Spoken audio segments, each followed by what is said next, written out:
Welcome back. హోంమంత్రి అనితపై అనుచిత వ్యాఖ్యలు చేసిన అంశంలో మాజీ మంత్రి గుడివాడ అమర్నాథ్ విచారణ ముగిసింది. తన వ్యాఖ్యలపై కమిషన్ ముందు వివరణ ఇచ్చారు. గుడివాడ అమర్నాథ్ మాట్లాడుతున్నారు. లైవ్ చూద్దాం.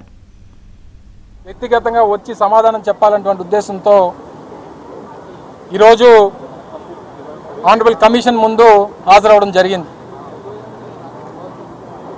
జరిగినటువంటి దాంట్లో ప్రధానమైనటువంటి 2-3 అంశాలని ఆనరబుల్ కమిషన్ మా ముందు పెట్టడం, దానికి మేము ఇవ్వాల్సినటువంటి వివరణ కూడా వారికి ఇవ్వడం జరిగింది. మొదటగా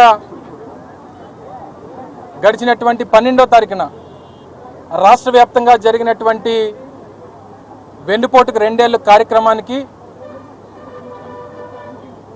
ఆ కార్యక్రమంలో పాల్గొన్నటువంటి క్రమంలో చోడవరం నియోజకవర్గంలో ప్రజలను ఉద్దేశిస్తూ మాట్లాడినటువంటి సందర్భంలో నేను చేసినటువంటి వ్యాఖ్యల్ని దాని మీద ఆనరబుల్ కమిషన్ సుమోటోగా తీసుకొని వాటి మీద వివరణ సమాధానం కోరడానికి ఈరోజు నన్ను పిలవడం జరిగింది.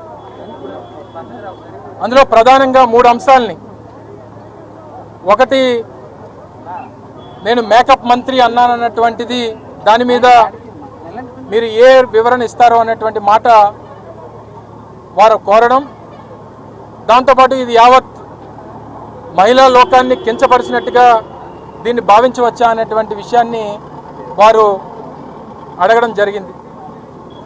నేను గతంలో కూడా ఆ సభ అయిన తర్వాత అనేక వేదికల మీద కూడా నేను చెప్పడం జరిగింది.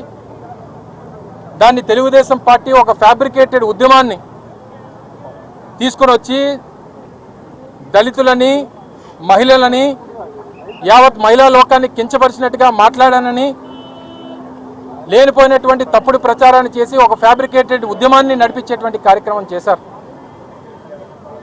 సో వారికి నేను ఇచ్చినటువంటి సమాధానం, నేను చేసినటువంటి వ్యాఖ్య ఒక పొలిటికల్ సెటైర్ మాత్రమే.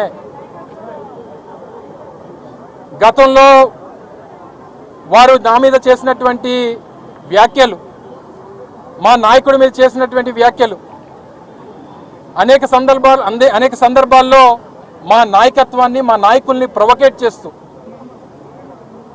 ఏకవచనంతో సంబోధిస్తూ ఇష్టం వచ్చినటువంటి మాటలు మాట్లాడుతూ ఉన్నారు. మేము కూడా ఓపిక పట్టాం.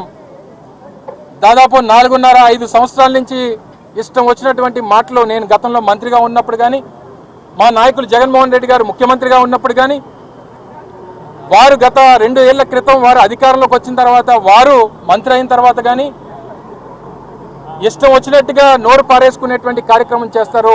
మనిషిగా నాకు కూడా సహనం, ఓపిక ఉంటాయి. మా నాయకులకి సహనం, ఓపిక ఉంటాయి. వారికి ధైర్యం చెప్పాల్సినటువంటి బాధ్యత మా మీద ఉంది. ఇది ఒక పొలిటికల్ సెటైర్, ఓ పొలిటికల్ కామెంట్ మాత్రమే తప్ప యావత్ మహిళా లోకం మీద చేసినటువంటి వ్యాఖ్య కాదు అనేటువంటి విషయాన్ని కూడా తెలియపరచడం